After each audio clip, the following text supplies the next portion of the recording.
வணக்கம். இன்றைய 24 மணித்தியாலங்களின் முக்கிய செய்திகளை தொகுக்கின்றது ஒற்றன். Headline first. அழைத்து வரப்பட்ட பாதாள உலக குழு தலைவர்களிடம் தீவிர விசாரணை ஆரம்பம். அச்சமடைந்த பழம் அரசியல்வாதிகள். கோட்டபாயவிற்கும் அழைப்பு விடுத்த குற்றப்புலனாய்வு திணைக்களம். இலங்கையில் இஸ்ரேலிய பிரஜைகளின் அட்டகாசம். கொக்கு தொடுவாய் மனித புதைகுழி தொடர்பாக இதுவரை வெளிப்படாத தகவல்கள். கல்முனையில் அகப்பட்ட இனிய பாரதியின் சகா. சிக்கப்போகும் அடுத்த நபர் யார்? ரணிலின் செயலாளருக்கும் விசாரணை ஆரம்பம்.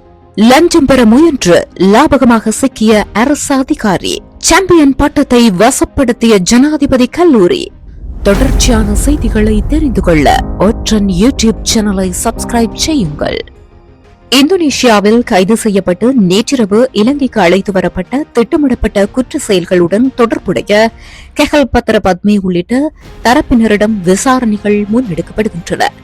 இதற்கமைய கட்டுநாயக்க விமான நிலையத்திற்கு அழைத்து வரப்பட்ட குறித்த குற்றவாளிகளில் கெஹல் பத்ர பத்மி, கமாண்டோ சலிந்த மற்றும் பானுதுர நிலங்க ஆகியோர் குற்றப்புலனாய்வு திணைக்களத்திடம் ஒப்படைக்கப்பட்டுள்ளனர். மேலும் பெக்கோ சமன் மற்றும் தெம்மிலி லஹிரு ஆகியோர் மேல் மாகாண வடக்கு குற்றப்புலனாய்வு விசாரணை பிரிவுகளிடம் ஒப்படைக்கப்பட்டுள்ளனர். குறித்த விசாரணைகள் நேற்றிரவு 7:20 அளவில் கட்டுநாயக்க விமான நிலையத்திற்கு அழைத்து வரப்பட்டன. இதேவேளை குறித்த குற்றவாளிகளிடம் ஆழமான விசாரணைகள் இடம்பெறுவதாகவும் இவ்வாறான குற்றவாளிகள் நாட்டு மக்களை கஷ்டப்படுத்தி மேற்கொள்ளும் குற்றச் செயல்கள் தடுத்து நிறுத்தப்படும் என்று உறுதியளிப்பதாகவும் பொதுமக்கள் பாதுகாப்பு அமைச்சர் ஆனந்த விஜயபால தெரிவித்துள்ளார். கட்டுநாயக்க விமான நிலையத்தில் நேற்றிரவு ஊடகங்களுக்கு கருத்துரைத்த போதே அவர் இந்த கருத்தினை வெளிப்படுத்தியிருந்தார். மேலும் கடந்த 2 மாதங்களில் இடம்பெற்ற துப்பாக்கிச் சூட்டு சம்பவங்களை குறித்த குற்றவாளிகள் திட்டமிட்ட விதம் மற்றும் அதற்கு பின்பாக இருந்த அரசியல் தலையீடுகள் தொடர்பிலும் முழுமையான விசாரணைகள் நடத்தப்படும் என்றும் அவர் குறிப்பிட்டிருந்தார். இதற்கு தேவையான பணிப்புரைகளை போலீஸ் மா அதிபர் வழங்கியுள்ளார் எனவும் அவர் குறிப்பிட்டிருந்தார். இதேவேளை கெஹல் பத்ர பத்மி போன்ற பாதாள உலக குழு தலைவர்கள் கைது செய்யப்பட்டதும் சிலர் பதற்றமடைந்துள்ளதாக பிரதி அமைச்சர் மஹிந்த ஜெயசிங்க தெரிவித்துள்ளார். தற்போதைய அரசாங்கத்தில் எவருக்கும் பாதாள உலக குழுக்களுடன் தொடர்பு கிடையாது எனவும் தெரிவித்த அவர், தேசிய மக்கள் சக்தி அரசாங்கம் ஆட்சி பொறுப்பினை ஏற்றுக்கொண்டதன் பின்னர் இந்த அரசியல் தரப்புகளுக்கும் பாதாள உலக குழுக்களுக்கும் இடையிலான உறவு தகர்க்கப்பட்டுள்ளது என்றும் அவர் தெரிவித்துள்ளார். முன்னாள் ஜனாதிபதி கோட்டபாய ராஜபக்ஷ வாக்குமூலம் அளிக்க குற்றப்புலனாய்வு திணைக்களத்திற்கு அழைக்கப்பட்டுள்ளதாக தெரிவிக்கப்பட்டுள்ளது. காலிமுகத்திடலில் போராட்டம் நடத்தியவர்கள் மீதான தாக்குதலை கட்டுப்படுத்த தவறியது தொடர்பாக முன்னாள் போலீஸ் மா அதிபர் தேசப்பந்து தின்னக்கோன் அளித்த வாக்குமூலம் தொடர்பில் கோட்டபாயவுக்கு அழைப்பு விடுக்கப்பட்டுள்ளது. வெளிநாட்டு சுற்றுப்பயணத்தை முடித்துக் கொண்டு நாடு திரும்பிய பின்னர் முன்னாள் ஜனாதிபதி கோட்டபாய ராஜபக்ஷவிடம் வாக்குமூலம் பெறப்படும் என குற்றப்புலனாய்வு திணைக்களம் தெரிவித்துள்ளது. முன்னதாக அவர் அழைக்கப்பட்ட திகதி குறித்த தகவல் வெளியாகாத நிலையில் அவரது வெளிநாட்டு சுற்றுப்பயணம் நிறைவடைந்ததை அடுத்து வாக்குமூலம் பெறப்படும் எனவும் தெரிவிக்கப்பட்டுள்ளது. அருகம்பே விருந்தகம் ஒன்றில் உரிமையாளர் மற்றும் அவரது மனைவியை தாக்கியதாக சொல்லப்படும் குற்றச்சாட்டில் இஸ்ரேலிய பிரஜைகள் 2 பொத்துவில் போலீசாரினால் கைது செய்யப்பட்டுள்ளனர். தாக்குதலுக்கு பின்னர் காயமடைந்ததாக குறிப்பிடப்படும் தம்பதியினர் மருத்துவமனையில் அனுமதிக்கப்பட்டுள்ளனர். இதேவேளை கைதான சந்தேக நபர்கள் 2 26 வயதுடையவர்கள் என தெரியவந்துள்ளது. விருந்தகத்தின் உரிமையாளரும் அவரது மனைவியும் தங்கள் வாகனத்தில் பயணித்துக் கொண்டிருந்த போது 2 இஸ்ரேலியர்களும் வீதியை மறித்துள்ளனர். இதனால் கடுமையான வாக்குவாதம் ஏற்பட்டுள்ளது. அதனைத் தொடர்ந்து இஸ்ரேலிய பிரஜைகள் 2 குறித்த தம்பதியினரை தாக்கியுள்ளனர் என்பதும் விசாரணைகளிலிருந்து தெரியவந்துள்ளது என போலீசார் தெரிவித்தனர். முல்லைத்தீவு கொக்கு தொடுவாய் மனித புதைக்குழியிலிருந்து மீட்கப்பட்ட பிற பொருட்கள் தொடர்பான தகவல்களை இதுவரை எவரும் வெளிப்படுத்தவில்லை என தகவல்கள் வெளியாகியுள்ளது. இலங்கையின் 6வது பெரிய மனித புதைகுழி தொடர்பான வழக்கு முல்லைத்தீவு நீதவான் நீதிமன்ற நீதிபதி தர்மலிங்கம் பிரதீபன் முன்னிலையில் நேற்று முன்தினம் விசாரணைக்கு எடுத்துக் கொள்ளப்பட்டது.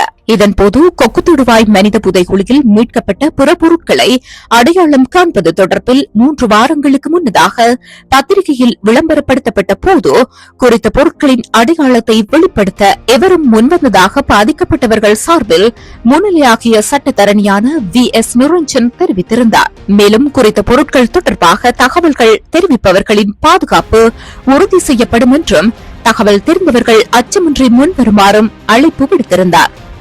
2025 ஆகஸ்ட் 3ஆம் தேதி காணாமலாக்கப்பட்டோர் தொடர்பான அலுவலகம் பத்திரிகை விளம்பரத்தில் 30 மனித எலும்புக்கூடுகளுடன் தொடர்புடைய பிற பொருட்களின் பட்டியலை மக்களிடம் அறியப்படுத்துமாறு வெளியிட்டிருந்தது. தடயவியல் அறிக்கையின்படி கொக்குத்தொடுவாய் மனித புதைக்குழியில் 1994 தொடக்கம் 96ஆம் ஆண்டுகளில் புதைக்கப்பட்ட தமிழீழ விடுதலை புலிகள் உறுப்பினர்களின் உடல்கள் காணப்பட்டதாகவும் அவர்களில் பெரும்பாலானவர்கள் துப்பாக்கிச்சூடு அல்லது வெடிப்பு காயங்களால் உயிரிழந்ததாகவும் சட்ட வைத்திய அறிக்கையில் தெரிவிக்கப்பட்டுள்ளமை குறிப்பிடத்தக்கது. இனிய பாரதியின் இரு சகாக்கள் கல்முனை மற்றும் கட்டுநாயக்க விமான நிலையத்தில் வைத்து கைது செய்யப்பட்டுள்ளனர். இதன்போது டிலக்ஷன் என்பவர் கல்முனையில் வைத்து நேற்றிரவு கைது செய்யப்பட்டுள்ளார். அத்துடன் மற்றொரு நபரான வன்னியசிங்கம் பரமேஸ்வரன் என்பவர் கட்டுநாயக்க விமான நிலையத்தில் கடந்த 12ஆம் தேதி கைது செய்யப்பட்டுள்ளார். குறித்த விடயம் தொடர்பான தகவலை போலீஸ் உயர் அதிகாரி ஒருவர் உறுதிப்படுத்தியுள்ளார். இந்த சம்பவம் தொடர்பில் இனிய பாரதி என்று அழைக்கப்படும் கிழக்கு மாகாண சபை முன்னாள் உறுப்பினரும் மற்றும் முன்னாள் ஜனாதிபதி மஹிந்த ராஜபக்சவின் அம்பாறை மாவட்ட ஒருங்கிணைப்பாளருமான கே புஷ்பகுமார் மற்றும் அவரது சகாவான சசீந்திரன் தவசீலன் ஆகியோர் மீது முறைப்பாடொன்றும் முன்வைக்கப்பட்டிருந்தது.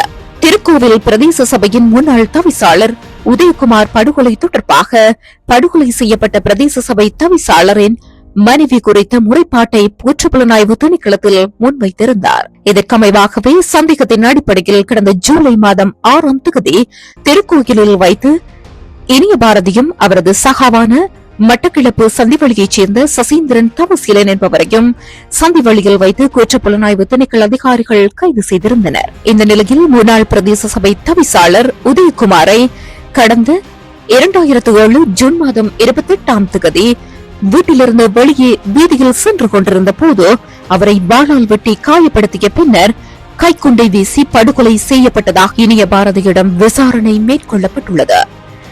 இதன் அடிப்படையில் இனிய பாரதியிடம் மேற்கொள்ளப்பட்ட விசாரணையின் பின் அவரின் சகாவான கல்முனையைச் சேர்ந்த டிலக்ஷன் என்பவரை சந்தேகத்தின் அடிப்படையில் குற்றப்புலனாய்வு திணைக்கள அதிகாரிகள் கைது செய்துள்ளனர். மேலும் இனிய பாரதியின் மற்றொரு சகாவான வவுனதீவு பாவக்குடி சேனையைச் சேர்ந்த வன்னியசிங்கம் பரமேஸ்வரன் வெளிநாட்டுக்கு தப்பிச் செல்வதற்காக கட்டுநாயக்க விமான நிலையம் சென்றிருந்த நிலையில் அங்கு வைத்து கடந்த 12ஆம் தேதி குற்றப்புலனாய்வு திணைக்கள அதிகாரிகள் கைது செய்துள்ளனர்.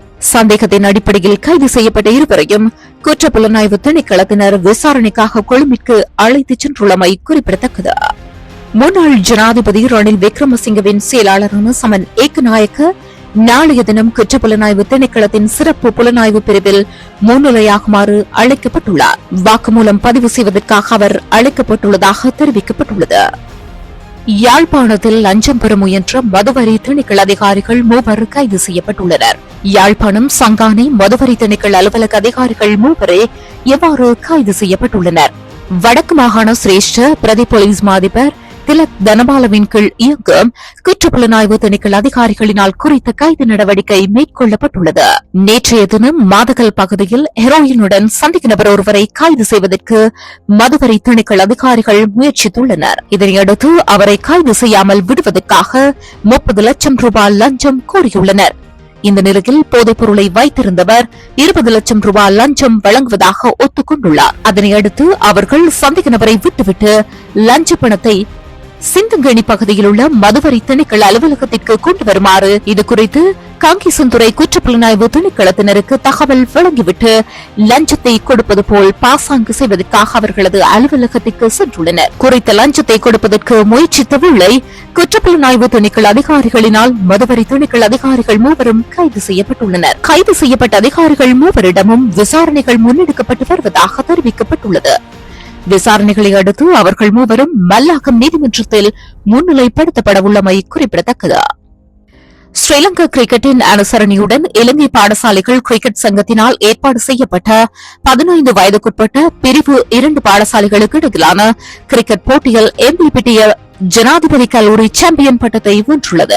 பண்டாரகம மைதானத்தில் நடைபெற்ற இறுதிப் போட்டியில் எம்பிபிடிய ஜனாதிபதி கல்லூரி மற்றும் கொழும்பு ராயல் கல்லூரி பி அணிகள் மோதியிருந்தன. போட்டியில் நாணய சுழற்சியில் வெற்றி பெற்ற கொழும்பு ராயல் கல்லூரி பி அணி முதலில் துடுப்படுத்த ஆட தீர்மானித்திருந்தது. இதன்படி முதலில் துடுப்படுத்த ஆடிய கொழும்பு ராயல் கல்லூரி பி அணி 9 விக்கெட்டுகளை இழந்து 135 ஓட்டங்களை பெற்றுக் கொண்டது.